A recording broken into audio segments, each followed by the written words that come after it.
అవి వారసత్వం హక్కులతోటి నడిపిస్తా ఉన్నారు. జాతీయ పార్టీలు కొన్ని ఉన్నాయి, ప్రాంతీయ పార్టీలు కొన్ని ఉన్నాయి. అక్కడ వారసత్వం హక్కులు ఉంటాయి.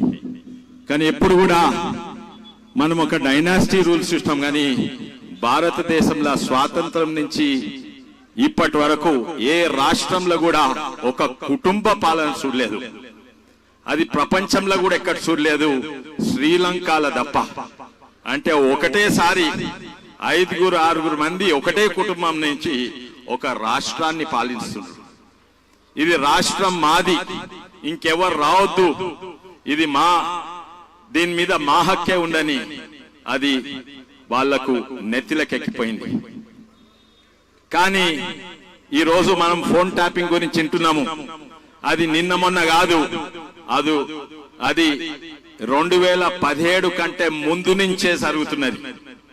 అప్పుడే వాళ్ళు ఫోన్ ట్యాపింగ్ ద్వారా మరి ఎన్నో సర్వేల ద్వారా అప్పుడే తెలిసిపోయింది ఏంటంటే టిఆర్ఎస్ పార్టీ ఓడిపోతుంది.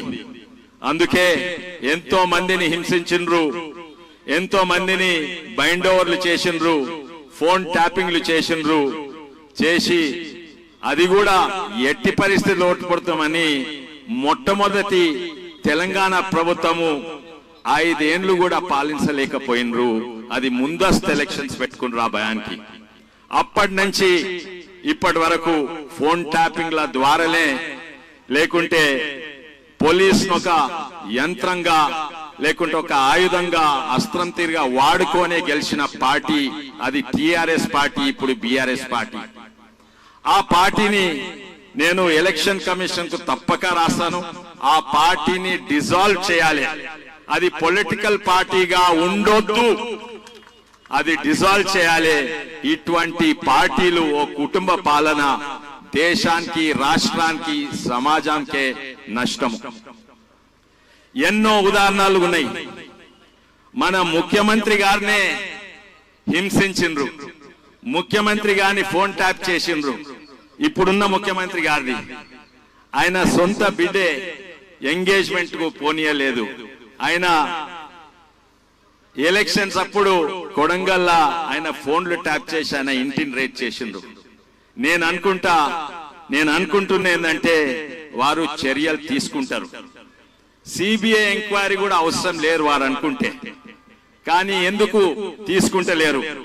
ఇంకా కొంచెం సమయం పడితే సమయం పడని గాని మా మీద ఆరోపణ పెట్టిండ్రు, మీరు కవితను జైలు, అందుకే మీరు పొత్తున్నది టిఆర్ఎస్ బిఆర్ఎస్ ఇంకా బీజేపీ మధ్యలో.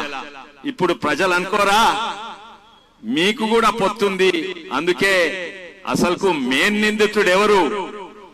వాడుకున్న పోలీస్ కాదు, ఇది సీఎం గారి కుమారుడే వాడుకున్నారు.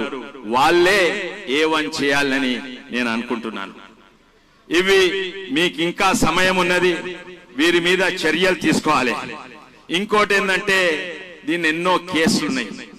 సెంట్రల్ టెలిగ్రాఫ్ యాక్ట్ అయినా, అదే కాక వీళ్ళు జడ్జెస్ కాడి నుంచి బిజినెస్ రియల్ ఎస్టేట్ల నుంచి వాళ్ళ ఫోన్ కూడా ట్యాప్ చేసిండ్రు. బిజినెస్ వాళ్ళ దగ్గర ఎవరన్నా మద్దతు ఇస్తుందంటే అపోజిషన్ కు వాళ్ళను బ్లాక్ మెయిల్ చేసి హింసించి వాళ్ళ దగ్గర పైసలు వసూలు చేసిండ్రు.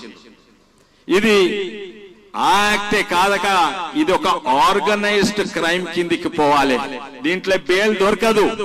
ఆర్గనైజ్డ్ క్రైమ్ అంటే మాఫియా.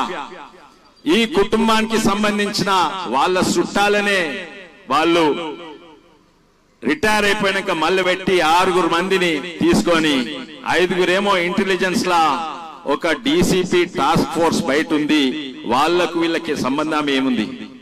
ఇది తప్పనిసరిగా వీళ్ళొక ఆర్గనైజ్డ్ క్రైమ్ కింద కూడా బుక్ చేయాలని నేను ఉన్న కాంగ్రెస్ ప్రభుత్వంను, ఉన్న పోలీసును విజ్ఞప్తి చేస్తున్నా.